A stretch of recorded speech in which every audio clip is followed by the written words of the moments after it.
un petit message qui vous demande si vous êtes d'accord. Sinon, vous pouvez simplement garder vos caméras fermées. Alors, bonjour tout le monde. Techniquement, il n'est pas trop tard pour vous souhaiter la bonne année 2025.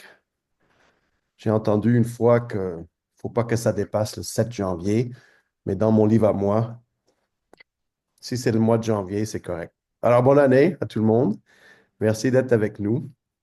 Je suis très content et surtout très fier d'ouvrir cette séance de réflexion sur un terme qui circule pas mal ces temps-ci, la notion de la diversité.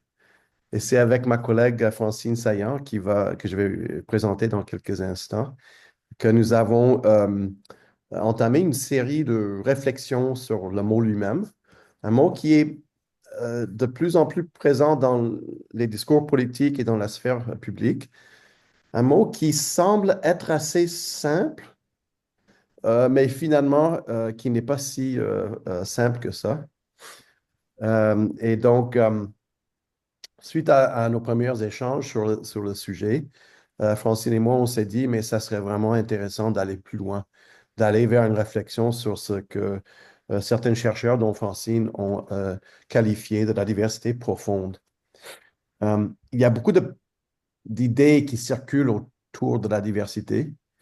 Euh, euh, il y a des préjugés, des mauvaises compréhensions. Euh, il y a cette idée souvent que la diversité, c'est les autres. Et donc, ce que nous allons explorer un peu ce matin, c'est la possibilité que nous faisons tous partie de la diversité. Comment faire pour euh, penser à la diversité dans ces termes-là, surtout quand il y a autant d'actions politiques et gestes politiques qui semblent aller dans le sens contraire. Je pense que ce matin ou cet après-midi, le ministère de l'Immigration du Québec va faire des annonces importantes sur un nouveau modèle, entre guillemets. Je dirais que j'ai hâte de voir ça, mais en même temps, ça me fait peur. Euh, Ça serait un sujet pour un autre jour, certainement. Alors, merci à tout le monde pour être avec nous. J'aimerais ça vous présenter Francine Saillant, une collègue de longue date, une anthropologue euh, qui m'inspire dans mes propres travaux et dans mes projets de recherche depuis longtemps. Une artiste aussi. Et donc, elle va nous parler un petit peu du regard d'artiste dans ce projet sur la diversité. Francine, merci beaucoup d'avoir participé au lancement ce matin. Puis merci pour le beau projet que tu nous as dévoilé de façon un peu magique l'année passée ou même celle d'avant.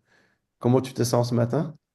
Je me sens très heureuse. D'abord, merci Bob de cette invitation parce qu'il faut quand même le rappeler, tout ça est né avec nos discussions nombreuses et mes critiques aussi de la réduction de la diversité à celle de la diversité culturelle au sens ethnoculturel.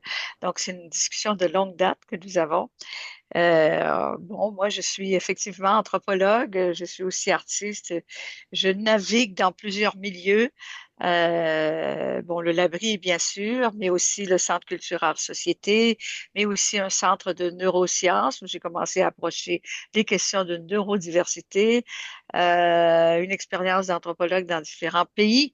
Alors, ça amène à regarder finalement nos discussions nationales, quel que soit le côté de la frontière. Euh, eh bien, on se demande effectivement de quoi on parle avec tous ces débats, multiculturalisme, interculturalisme, aussi intéressant soit-il et aussi important.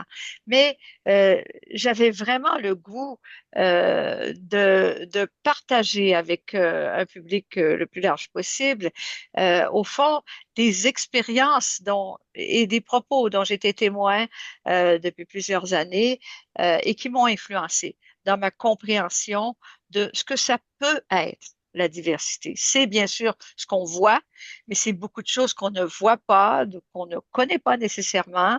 Et c'est aussi des interlocuteurs qui sont pas toujours reliés au débat très direct sur les questions interculturelles, mais qui nous interpellent ou sont susceptibles de nous interpeller. Fait que c'est un peu, au fond, un partage d'expériences, oui, à travers l'art, puisque comme j'ai aussi une expérience d'artiste qui se creuse et se diversifie de plus en plus, et à travers aussi les propos et les réalités que nous présentent les artistes, on nous amène par l'imaginaire à toujours se dire, mais le monde n'est pas tout à fait celui que vous pensez.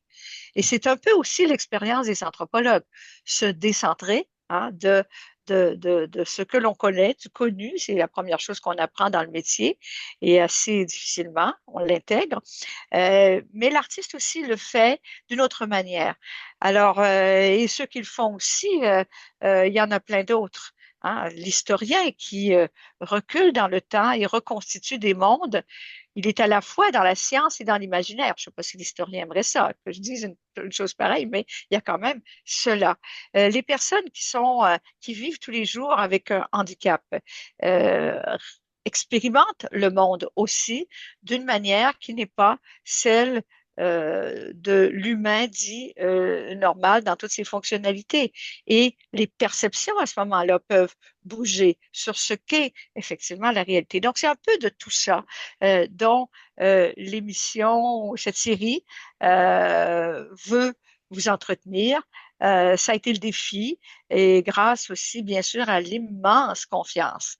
La confiance était au rendez-vous avec Bob qui, dans le fond, a accepté que je fasse cette incursion et il a parlé des 3D. Hein, il va l'expliquer un petit peu plus.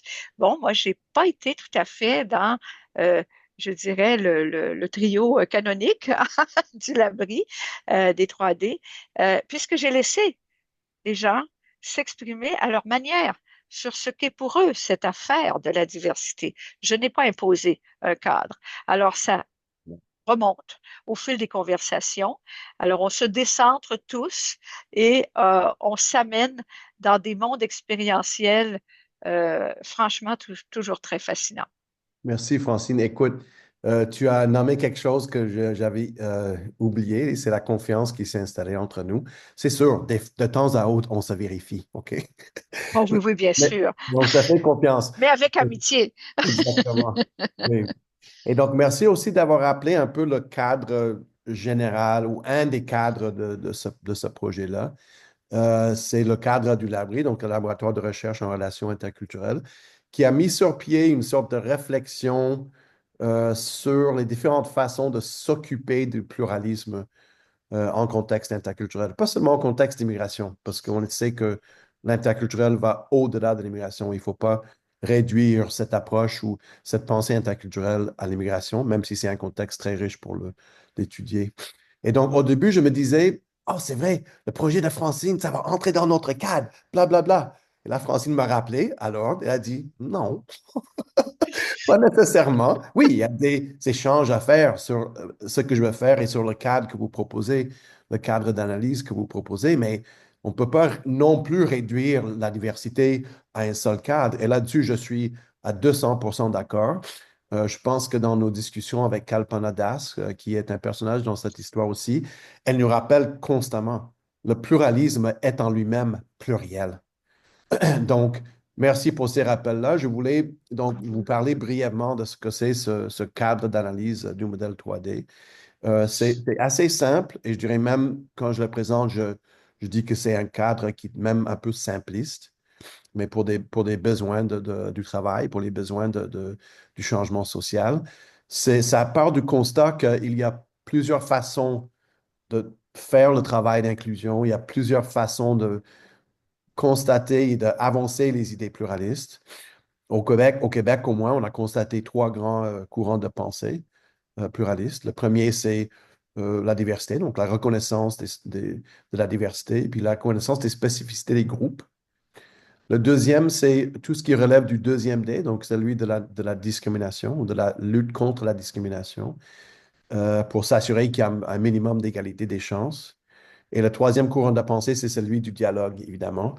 Donc, la recherche du rapprochement euh, par le dialogue. Donc, ces trois D-là, parce que j'aime quand les trois mots commencent par la même lettre, rappellent un peu euh, des aspects importants de l'écosystème du travail d'inclusion ou de vivre ensemble, au moins au Québec. Les trois principes, on les voit un peu partout et on a commencé à faire des analyses de ces trois courants de pensée dans les politiques publiques, dans les programmes et les projets, dans le milieu communautaire, même dans le milieu universitaire. C'est un modèle qui est assez opérationnel.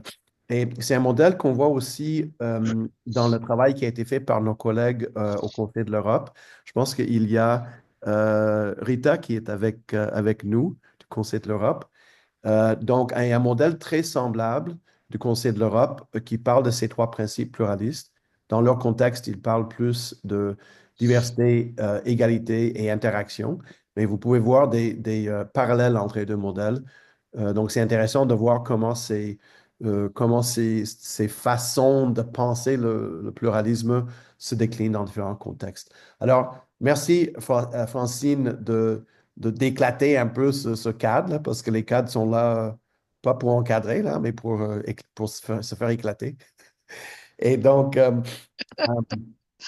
évidemment, ça rentre un peu dans les intérêts du Labri, mais je me suis dit, j'aime beaucoup les projets qui font partie de notre équipe, mais qui vont au-delà de l'équipe. Moi, je trouve que c'est comme que le Labri pourrait être une sorte de tremplin pour d'autres projets.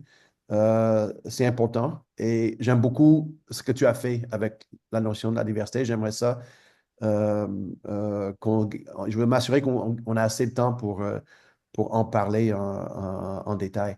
Alors, au début, l'idée qu'on avait, c'était de essayer de comparer ta vision de la diversité avec celle de Kalpana Das. Bon, peut-être pas comparer les visions, mais d'avoir une série d'échanges autour des différentes façons de définir et de concevoir la diversité. Vraiment une conversation de fond, presque philosophique, certainement anthropologique, critique et très personnelle. J'ai beaucoup aimé les échanges que vous avez eus. Francine et Kalpana ont accepté d'enregistrer un premier dialogue sur la diversité. C'était ça le nom du projet au départ. Et donc, j'aimerais ça montrer un extrait de cette conversation-là qui était vraiment, je dirais, le point de départ du projet. Donc, je vais faire appel à Yasaman. Bonjour Yasaman.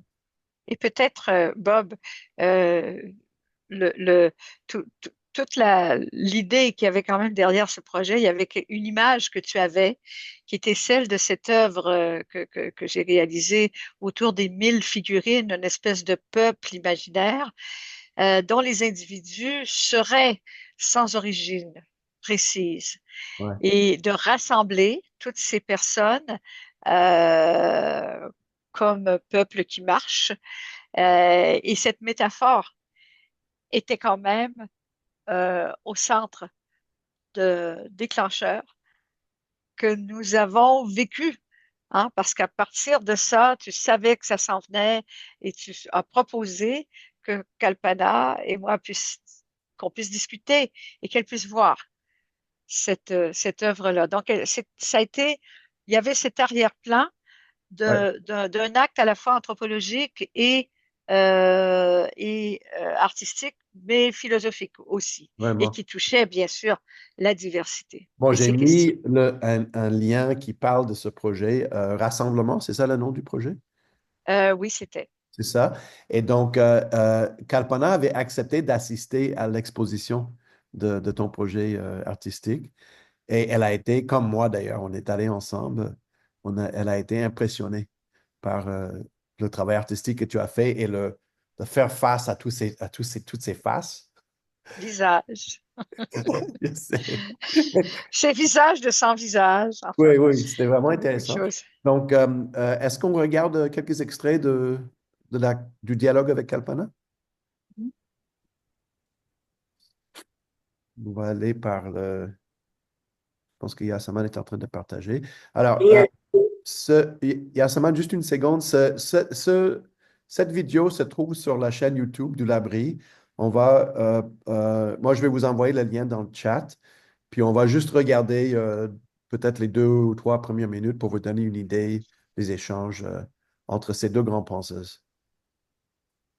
Donc, cette idée de la diversité profonde. Et poétique, c'est pour dire ce n'est pas de l'archéologie, c'est de l'archéopoétique. Donc, une manière de puiser à même l'imaginaire archéologique pour présenter un certain nombre des propositions de réflexion, même de méditation sur ce que nous sommes, nous voulons être, nous pourrions être. Oui, oui. Mais c'est ça, je trouvais ça intéressant. Bien sûr, quand on regarde quelque chose, une création de quelqu'un, une première impression c'est un voyage, un voyage personnel. À travers filière, disons, archéologique. Le voyage personnel et représenter ce qui, ce voyage personnel amène sur la question de la diversité, par création de ces petites figurines. Je trouvais ça très, très intéressant. Moi, j'ai la première question, je vais poser, est-ce que tu avais déjà une idée? La première question qui s'est venue à ma tête, est-ce que c'était préconçu ou ça apparaît? Pas trop prémédité. Prémédité, oui. Pas trop.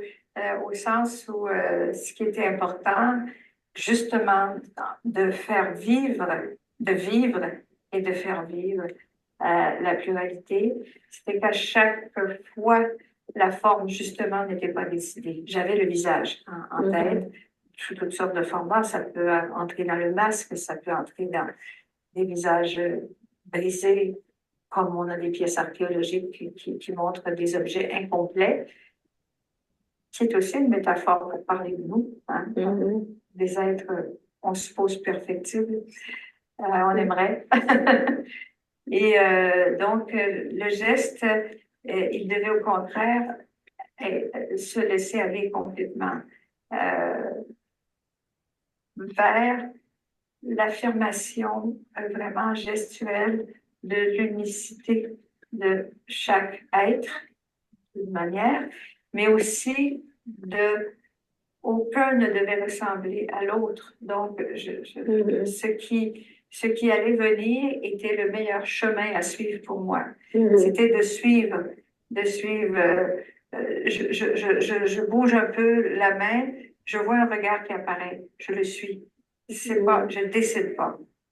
C'est la forme et c'est le mouvement qui vont s'imposer que je vais essayer de suivre à la mesure du possible, avec mes limitations, parce que je ne suis pas sculpteur, je n'ai pas suivi de formation pour faire ce genre de travail. C'est vraiment un geste.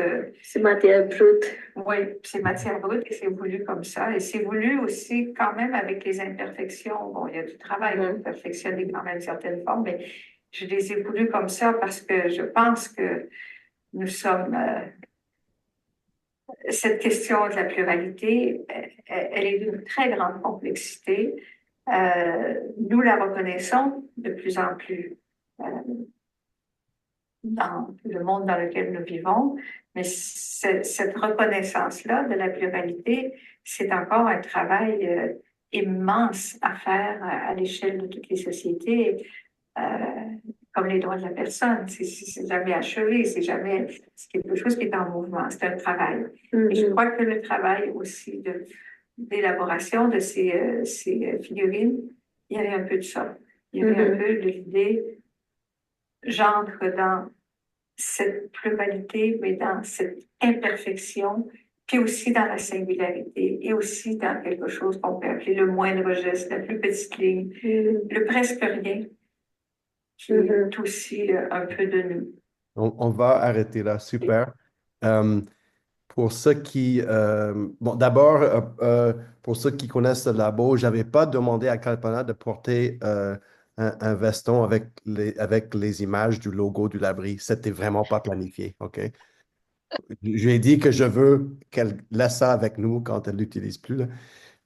Deuxième, pour ceux qui ne connaissent pas Kalpanadas, c'est vraiment quelqu'un qui a inspiré beaucoup de pensées et de recherches fondamentales et appliquées dans l'histoire de l'interculturel au Québec. Moi, je la présente souvent comme un peu comme la pionnière, une des plus grandes pionnières de la pensée interculturelle au Québec.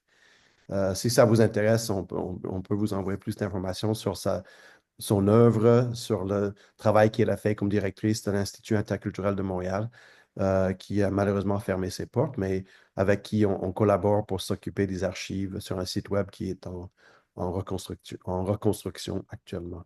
Alors, donc Francine, ensuite, après cette expérience, toi et moi, on s'est dit, mais c'était trop intéressant, il ne faut pas arrêter là.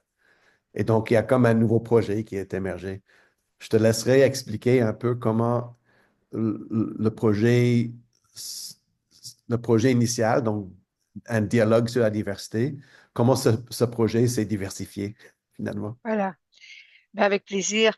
En fait, oui, tu l'as dit, l'expérience a été pour nous tous, a été formidable. Et en plus de se retrouver dans les locaux de Franz Voltaire et de sa merveilleuse organisation qui nous a Ouais. prêté l'espace et l'esprit, hein, en quelque sorte, cet homme de paix et de diversité. Mais au-delà de ça, on était assez enthousiastes et tranquillement, dans nos conversations est venue l'idée de faire plus. Et là, tu as nommé podcast et puis je t'ai fait toute une série de propositions sur une liste éventuelle de gens qui pourraient être interviewés, pas en format vidéo, mais en format podcast, bénéficier de ma circulation dans différents milieux, aussi de soutien de la part de l'Abri, de la part du Centre culturel et société, et de rencontrer, d'aller à la rencontre. Idéalement, Bob aurait aimé que je voie tout le monde en présentiel. Sincèrement, ça aurait été un peu trop cher pour tous les budgets dont on dispose. Nous, les pauvres de la science. Mais j'ai accepté de le faire en bricolant toutes sortes de solutions, mais aussi en rencontrant des personnes. Et l'idée, c'était de faire un peu cette démarche, la même finalement qu'on a fait avec Kalpana, c'est-à-dire d'interroger. Ben là, c'était plus un mode conversationnel avec Kalpana. Dans l'autre cas, oui, il y a de la conversation, mais c'est quand même des entretiens qui amènent des personnes qui viennent de toutes sortes d'horizons. Bon, j'ai un biais, il y a des anthropologues, hein, et plus qu'un. Mais il y a aussi des historiens, il y a aussi des philosophes, médecins, artistes, sociologues. Il y a quand même une brochette assez intéressante, mais il me manquait des biologistes, toutes sortes d'autres gens que j'aurais voulu entendre, mais peut-être pour une prochaine édition, qui sait. Alors, à chaque fois, le point de vue, c'était d'aller chercher d'abord des personnes qui avaient écrit ou réalisé des œuvres qui reflétaient une pensée sur la diversité et pluralité. Alors, ça, c'était important parce que sinon, j'allais pas vers ces personnes. Ensuite, de les contacter, bien sûr, de leur proposer cette affaire un peu folle. Et ben, j'ai pas eu de refus. C'est intéressant. Et ils étaient ravis de raconter un peu une partie de leur histoire. Chacun, chacune a quelque chose à voir intimement dans sa vie avec une expérience de la diversité-pluralité, puisque plusieurs ont quelque chose à voir avec l'immigration ou le refuge ou encore sont allés à la rencontre, hein, de ces réalités. Mais ce qui est assez intéressant, c'est que leur manière de réfléchir n'est pas effectivement tout à fait dans les cadres, je dirais, euh, je vais dire avec humour, psycho-canadien. On n'est pas dans ça, mais on est dans autre chose, des intellectuels qui sont pas pris dans notre débat national, pas trop, et qui viennent amener décaler un peu les réflexions, en partant de façon assez intimiste finalement de leur propre histoire. Donc, je leur fais raconter en résumé, bien sûr, leur histoire de vie et leur rencontre avec la préoccupation, parce que si on fait une œuvre, c'est qu'on a une couple de préoccupations pour la diversité et la pluralité. Et ensuite, on entre dans une ou deux ou trois œuvres à leur choix. Et je suis cette affaire en discutant, échangeant avec eux. Et ensuite, à la fin de l'entretien, à chaque fois, je leur repose la question, mais qu'est-ce que c'est pour vous la pluralité des mondes? Et vous savez, personne n'en a une définition si stricte que ça. D'ailleurs, c'est mon cas.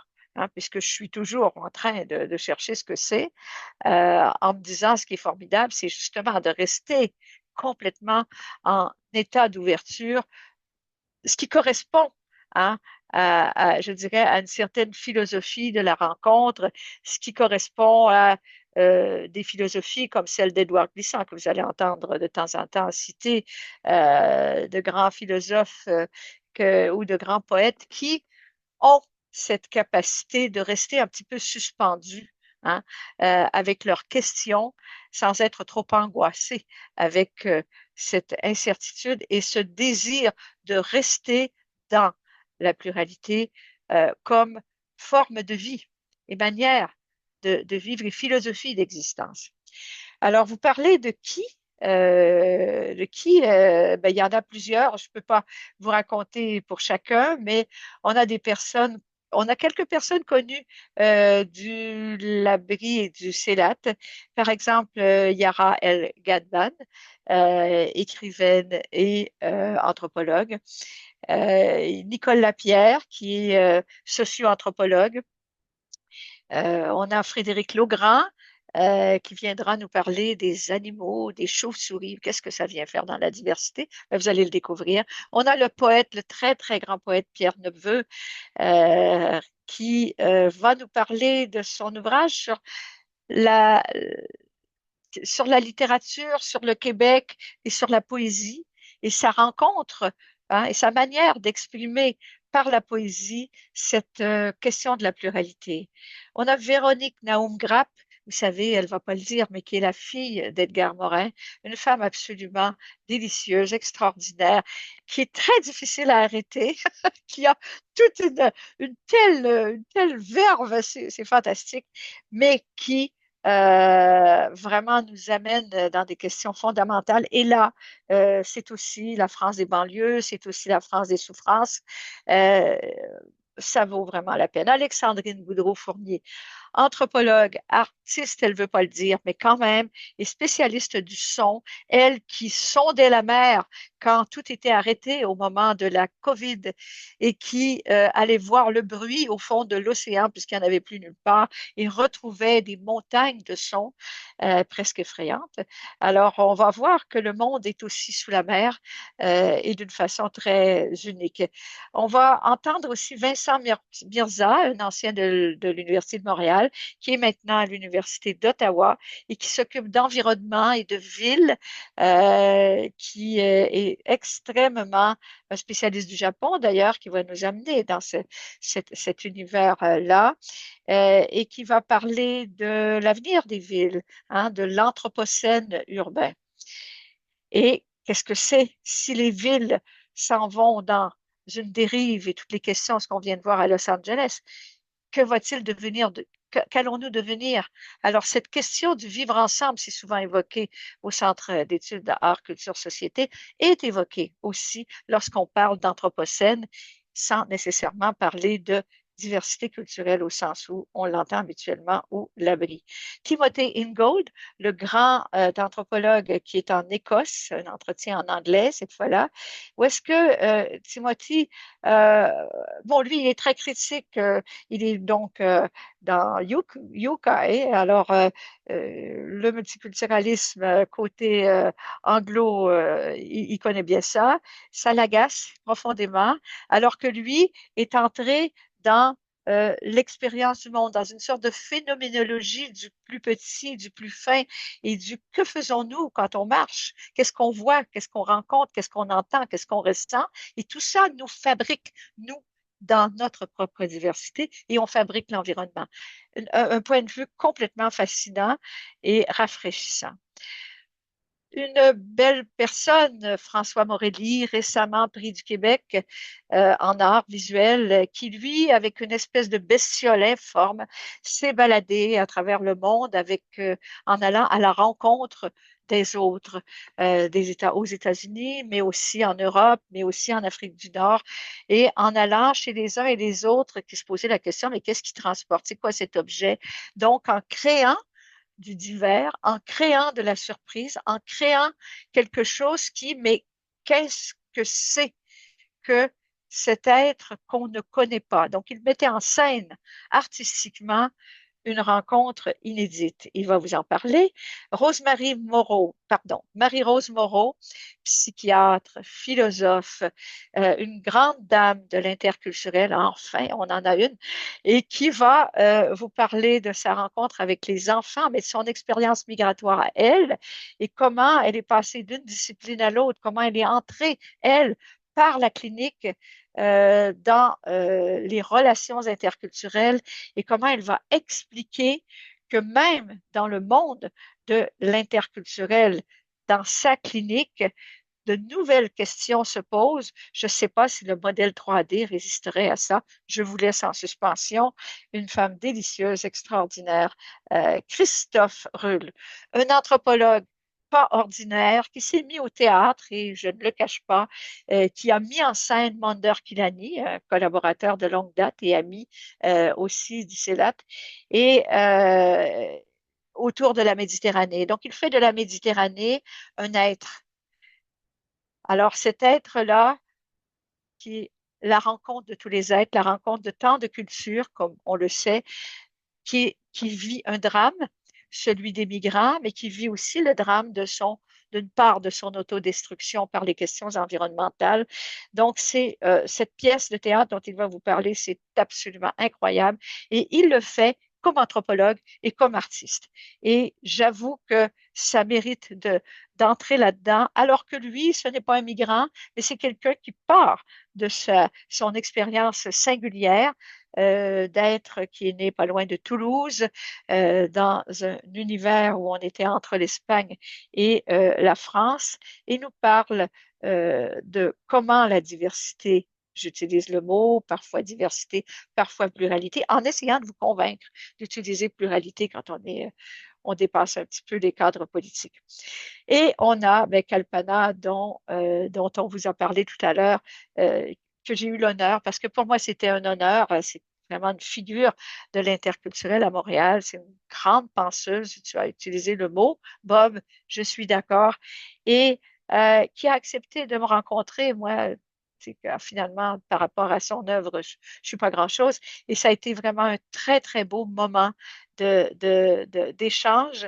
J'espère que vous allez en profiter. Alors, en gros, je pense avoir nommé tout le monde. J'espère ne pas avoir oublié personne. Je crois pas. Donc, c'est environ 14 entretiens nous incluant. Vous en avez un peu tout le temps. Bob, tu peux peut-être en dire un peu plus. Est-ce que j'ai, selon toi, dit ce qu'il fallait dire à ce moment-ci? On n'est pas des animateurs radio, hein? Alors donc on fait notre possible pour être à Heureusement, peu près audible. heureusement. Non, c'est très bien. C'est un très bon tour d'horizon du projet. Et aussi des personnages, parce que c'est à travers ces différents points de vue, ces différents parcours que, encore une fois, qu'on arrive à éclater l'idée de la diversité qui est souvent réduit à quelque chose de très, très spécifique et de très, très instrumental. Donc là, tu parles de la façon que les gens incarnent ces idées sans que ça soit des idées instrumentalisées. Euh, Peut-être qu'on pourrait maintenant parler un peu du dispositif de ce projet.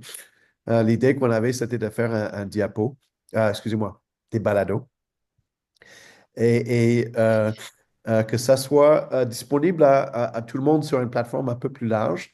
Francine ne voulait pas être restreinte par toutes les complexités qui viennent avec la production vidéo. Elle a beaucoup d'expérience avec ça. Mais on s'est dit, ça serait peut-être plus léger, plus facile, peut-être plus ben, aux saveurs de, de, de, de la vie actuellement, de monter ça comme projet balado. Et donc, avec l'aide de Yasaman, on a monté un peu les différents épisodes qui sont maintenant tous terminés et prêts, mais qu'on va diffuser de façon progressive. Donc, je pense une fois par mois ou tous les 3 semaines. Yasaman, est-ce qu'on pourrait aller voir à quoi ressemble le, le site ou mettons, le compte des balados sur Spotify? Bien sûr, d'abord, bonjour à tous et à toutes. En fait, merci de vous rejoindre à nous pour le lancement du projet Pluralité des mondes. Je suis vraiment très ravie de vous montrer et de vous expliquer comment avoir accès à notre émission qui explore différents thèmes liés à notre projet et qui est disponible sur Spotify. Pour en faire, je vais partager mon écran.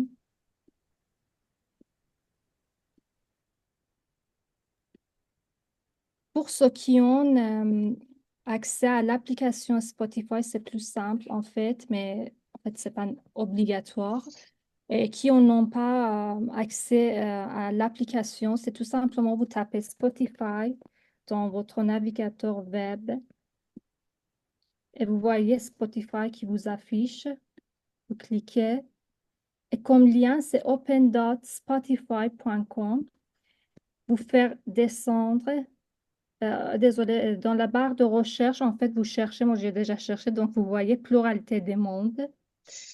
Il s'affiche tout simplement. Mais si vous cherchez dans la barre de recherche, pluralité des mondes, vous faire descendre la page. Mais désolé, il y a un problème technique. C'est peut-être la coquille, ouais. Voilà. Voilà, vous voyez le logo de l'émission. Vous cliquez dessous et vous allez vous diriger directement sur la page de pluralité des mondes, tout simplement. Et en fait, pour faciliter la tâche pour vous, je peux partager le lien directement dans le chat Zoom pour vous.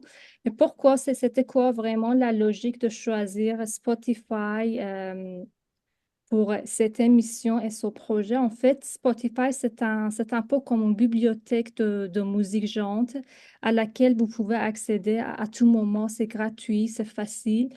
Mais si vous avez un abonnement, vous pouvez même écouter les épisodes hors ligne. Mais en fait, c'est une plateforme qui vous, en fait, qui vous donne la possibilité même d'écouter les podcasts sans les télécharger. Et si vous aimez les discussions plus inspirantes et enrichissantes, je vous invite vraiment à suivre notre chaîne sur Spotify. N'oubliez pas de vous abonner à la chaîne pour être alerté dès la sortie de nouveaux épisodes. Et si vous aimez, n'hésitez pas à partager autour de vous. Déjà actuellement sur la plateforme, on a 3 épisodes disponibles et accès libre, comme d'ouverture, un épisode spécial et premier épisode qui est disponible pour vous. Et merci bien pour votre soutien et bonne écoute. Merci, Yassawan. Donc, sur cette plateforme Spotify, pour ceux qui ne connaissent pas, il y a tout plein de balados. Évidemment, on souhaite que vous écoutez le nôtre. D'ailleurs, c'est le premier balado du Labri, donc c'est une sorte de première mondiale. Euh, on peut s'abonner en cliquant sur le bouton s'abonner. Euh, vous avez remarqué aussi que c'est en ordre décroissant. Donc, le tout premier épisode se trouve à la fin de la liste et le plus récent au début de la liste.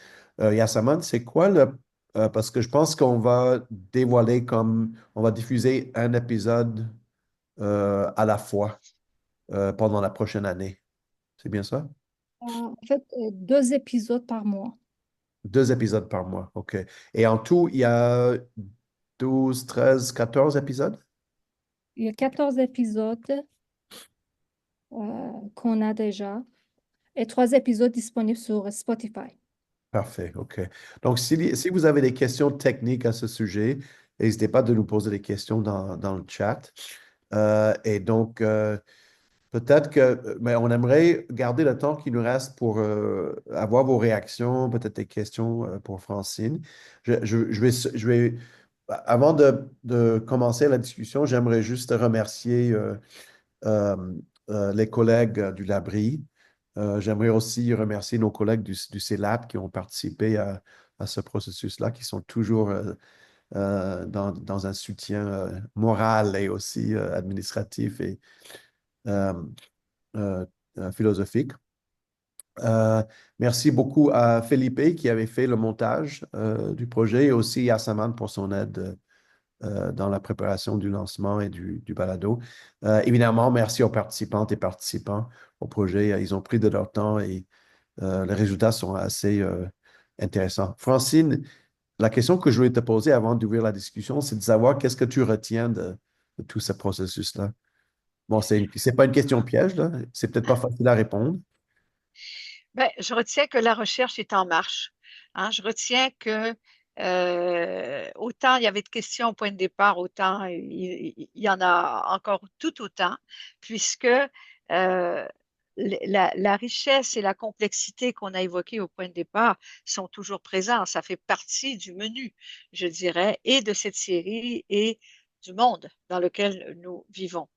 Je retiens beaucoup de paix après avoir rencontré ces personnes qui pourtant aussi parlent des aspects les plus difficiles de ce monde. Malheureusement ou heureusement, je ne sais pas, la réalité qui est présente, extrêmement présente dans l'actualité la plus brûlante, n'était pas dans le décor hein, de nos échanges. Je ne sais pas si je faisais de nouveau ces entretiens, qu'est-ce que les gens euh, pourraient amener. Mm. L'autre chose peut-être, c'est que dans chacun de ces entretiens, on a mis le focus sur la pluralité, les perspectives que les gens peuvent avoir sur la pluralité. Bien sûr, les inégalités, les injustices sont invoquées hein, dans différents entretiens, pas toujours, mais dans différents entretiens. Et peut-être que si une deuxième série devait naître ou une suite, ces éléments-là pourraient être plus frontaux, à la fois par les réalités qui sont expérimentées maintenant, mais aussi parce que on pourrait se poser des questions.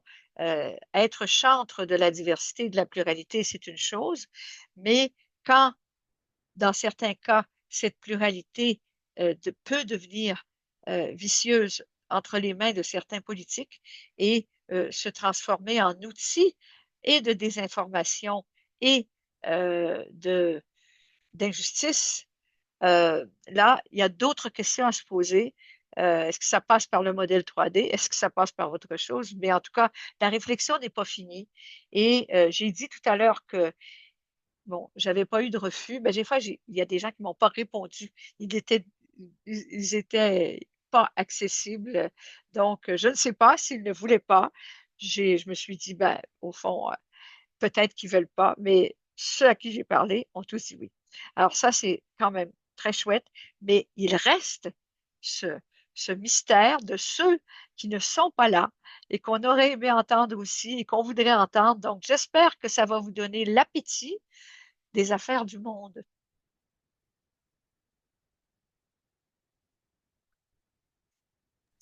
Merci, Francine.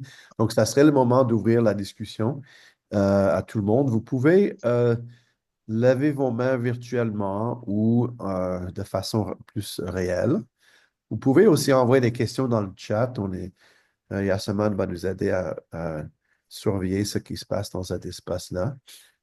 Est-ce que quelqu'un qui aimerait ouvrir les échanges? Je vois notre collègue Adèle qui lève la main. Bonjour Adèle.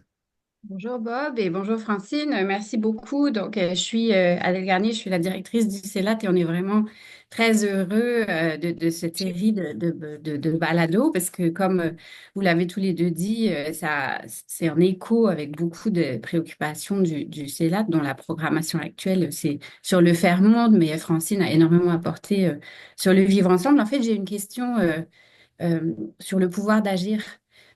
C'est-à-dire que c'est vraiment des très beaux, des très beaux échanges, je pense, intellectuels. J'ai pas encore eu la chance de les écouter, mais est-ce que sur la diversité, il y a beaucoup de réflexions sur la manière de faire. Est-ce que c'est faire la diversité? Comment est-ce qu'on fait la diversité dans le sens d'encourager aussi le pouvoir d'agir pluriel?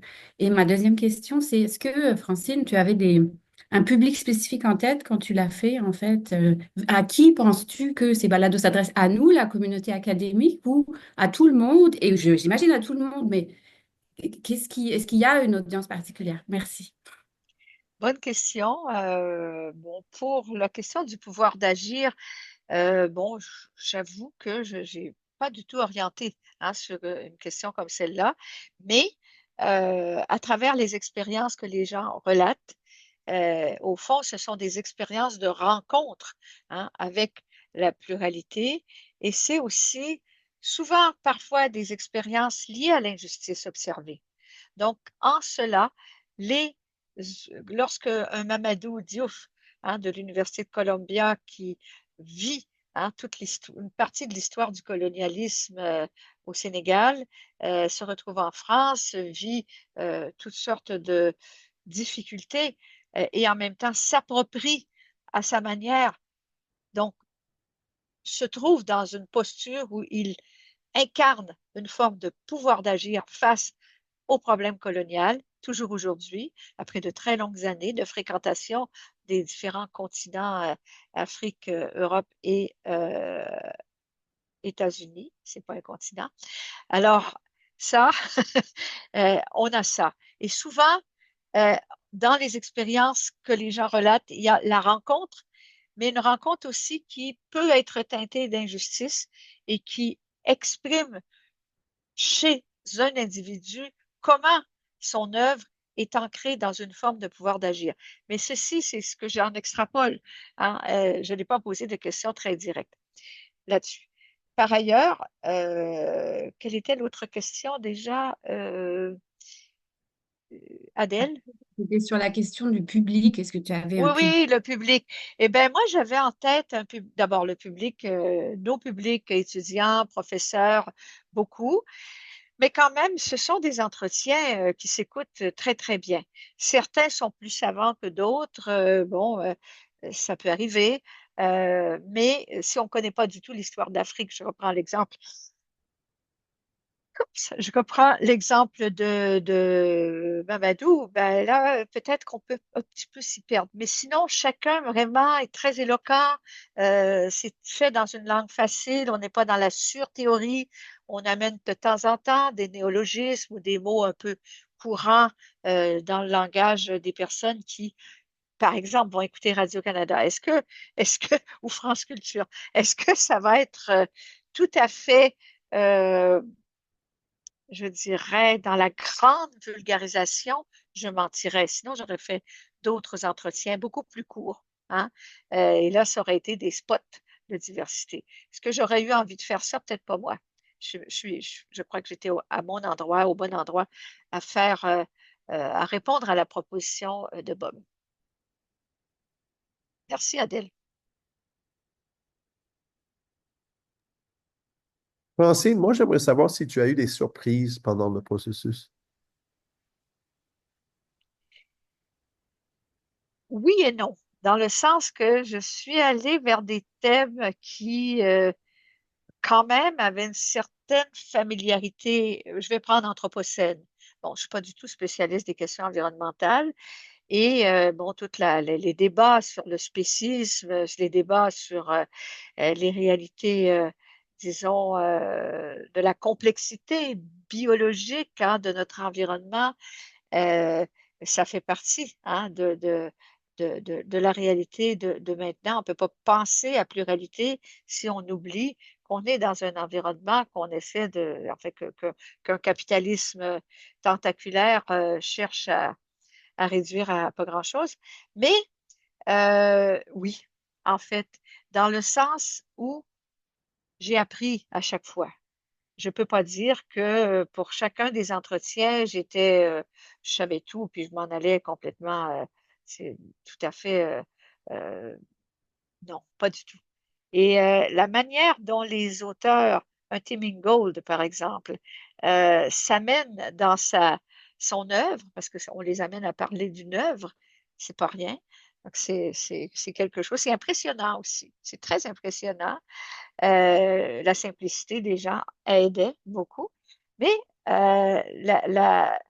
d'aller dans le détail de la relation, des relations fines que ces auteurs peuvent expliciter pour le plus grand nombre parce qu'ils savaient qu'on était quand même ça s'en allait dans un podcast. Ça les amusait, ça les intéressait. Alors, j'ai été surprise comme ça, de cette façon-là.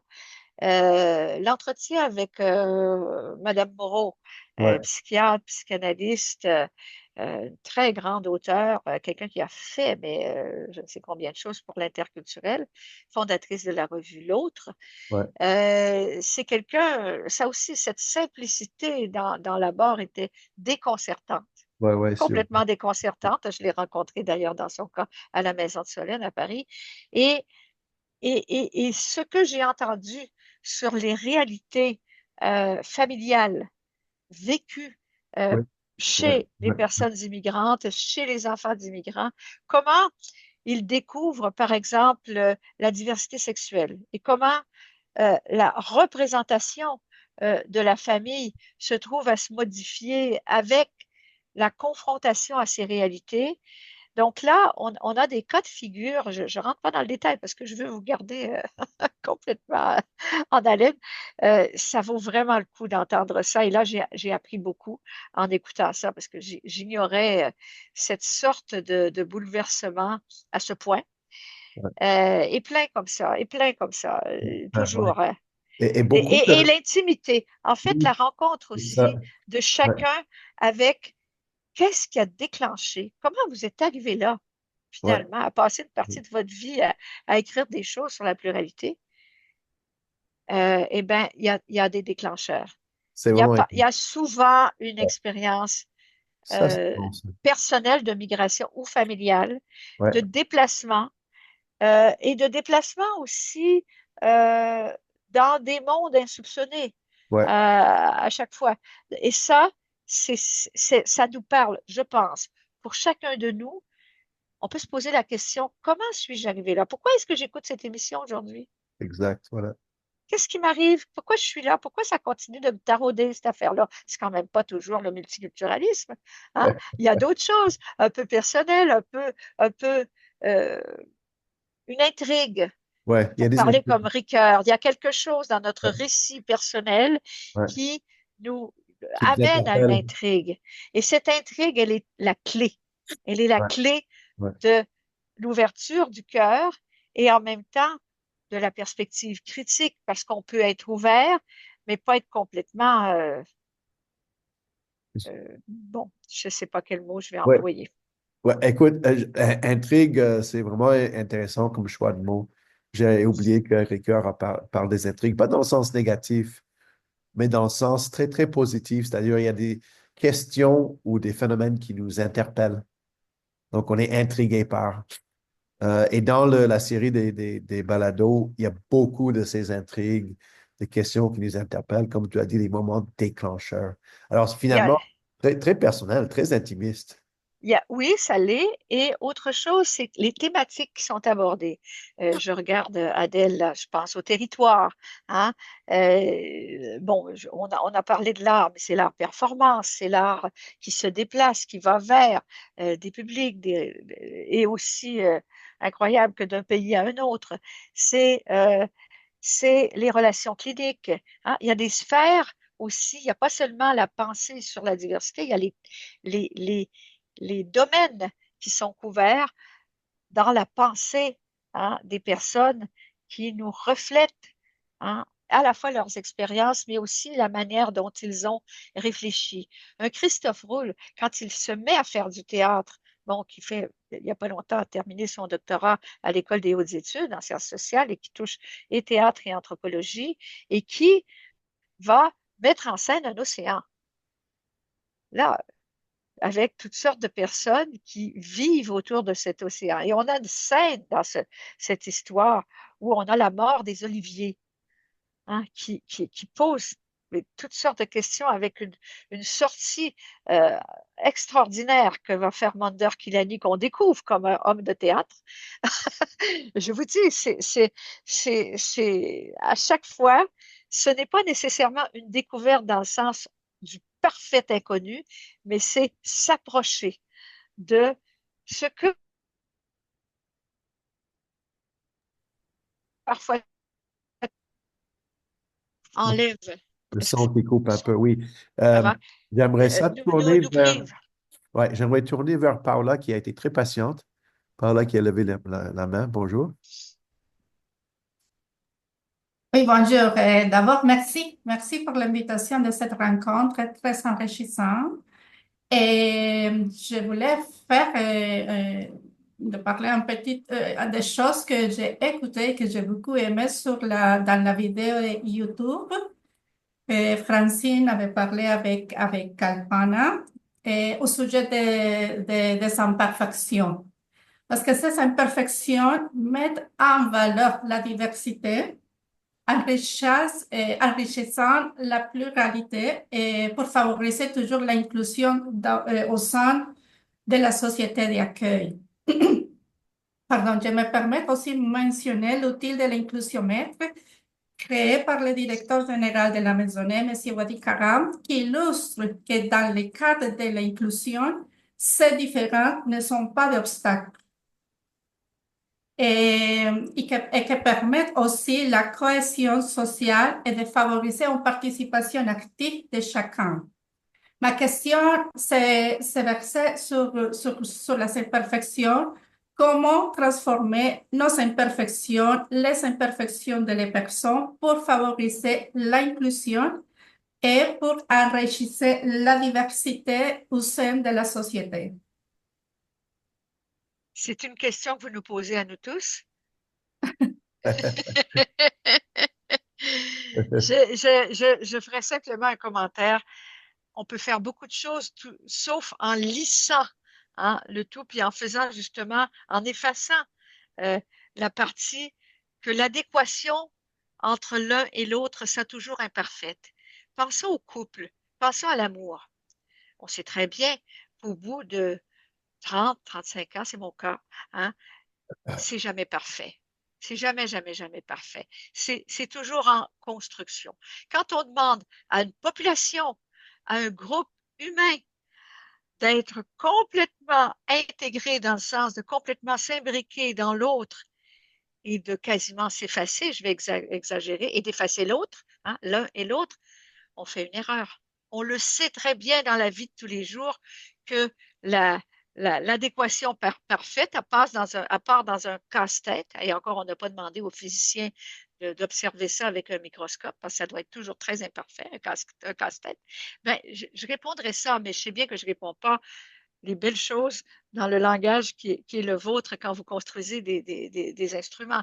Mais je dis qu'il y a une philosophie derrière, de l'imperfection qui peut rappeler aux uns et aux autres, on avance et on sera toujours incertain de l'adéquation parfaite, du modèle parfait, de la relation parfaite, de l'interaction parfaite, mais déjà de s'approcher, c'est quelque chose. Ouais. Justement, il y a pas de modèle parfait. Il y a pas de modèle euh, euh, universel qui marche partout. Mais le premier constat que je fais par rapport à cette famille de questions, c'est de dire que oui, la diversité, là, il faut reconnaître que nos sociétés sont plurielles de façon intrinsèque et depuis longtemps. Mais le constat de la diversité, c'est pas assez. Non, Il faut aller, absolument il pas. faut aller au-delà. Il faut s'occuper justement des gens qui sont pas pensés comme faisant partie du groupe. Il faut donc s'occuper de tout ce qui est lutte contre la discrimination et lutte contre les inégalités. Et il faut essayer de trouver une façon de rapprocher tout ce monde-là. Bon, là encore, il n'y a pas une façon de le faire. Il y a mille et une façons, là. Donc, mais la diversité, c'est quand même pour moi la condition nécessaire, mais pas suffisante pour faire le reste. Mais Bob, Est-ce que je ne t'ai pas encore convaincu d'utiliser le terme pluralité? C'était ma dernière question. Et je voulais poser cette question-là. J'espère que c'est pas trop théorique. Mais est-ce qu'on devrait, d'abord, c'est quoi la différence entre diversité et pluralité? Et deuxième, est-ce qu'on devrait s'en faire pour, pour le choix entre ces termes-là? Qu'est-ce qu'on fait avec ces deux mots-là? Est-ce qu'il faut choisir? Est-ce qu'il faut utiliser les deux? Dans la série, j'utilise les deux volontairement parce qu'on part de quelque chose que tout le monde sait à peu près, diversité, toute pas pareille, hein? On est dans un univers comme ça. Pluralité, je l'aime bien parce qu'il est beaucoup plus philosophique, hein, comme terme. Il nous amène dans le pluralisme au sens philosophique du terme. Il nous éloigne un peu de la chose politique imposée ou Ouais, fortement suggérée, imbriquée dans nos lois. Ça a son importance, hein. Je ne suis pas en train ouais, de rejeter tout ça. Mais je crois que diversité est très, très, très, très, très collée sur diversité ethnoculturelle. Et exact. lorsqu'on parle Et de donc, pluralité des l'immigration. mondes, pour moi, on parle de la texture des mondes. Ouais, Hein? Et cette texture, et j'aime bien toujours la métaphore de Lévi-Strauss avec c'était Lévi-Strauss quand même, avec son millefeuille, hein, lorsqu'il parlait de culture, de mythe et tout ça. Et moi, j'ai toujours apprécié d'imaginer des mondes où des petits feuillets s'entrelacent les uns dans les autres, comme j'aime la métaphore de la sphère, comme j'aime le kaléidoscope, comme j'aime les points de vue où est-ce que il y a toujours plusieurs points de vue en même temps. Mais encore faut-il que toutes les parties soient d'accord avec ce principe. Et c'est ça ouais, qui est ouais. peut-être très compliqué. Très Et compliqué. lorsque nos gouvernements disent on a un modèle, mais on le prend à partir du groupe dominant, puis on va dire à tous les autres, voyez, c'est comme ça, que ça bon, je caricature bien sûr, Ouais, voilà, ce serait comme ça qu'il faudrait faire. C'est déjà délicat. Euh, Qu'est-ce que dans chaque univers sociale, comment se pense cette affaire de la pluralité? C'est quoi la pluralité dans le monde musulman? Qu'est-ce que c'est que la pluralité dans le monde euh, autochtone? Il y a des philosophies qui existent dans chacun de ces mondes pour parler des groupes humains. Je n'ai pas demandé aux animaux là, hein, leur perspective. Je ne suis pas rentrée dans les affaires de Vivero de Castro. Mais sachant que on doit en avoir quand même une certaine vision et avancer mutuellement. Bon, là, c'est un grand, grand, grand, grand programme, je le sais. ouais, ouais, c'est Et clair. là, c'est mon utopie. Et pourquoi pas? Puisque s'il y a eu un Jules Verne, ben, on a des avions et puis voyez-vous, c'est comme ça. On peut peut-être imaginer un peu un peu de, hein, de bouger. Mais voilà, Alors, c'est voilà. ça. C'est Donc joli. là, c'est l'image que je vais garder. C'est Francine Saillant comme Jules Verne. J'adore ça. Est-ce que tu peux nous dire, parce que je voudrais pas on prenne trop de temps, est-ce que je peux te demander de faire un petit mot de la fin pour clôturer tout ça? Eh bien, je ferai une clôture en forme d'ouverture et je dirais ben, bienvenue dans la planète de la pluralité des mondes. Et on n'y va pas encore assez loin, selon moi, mais venez.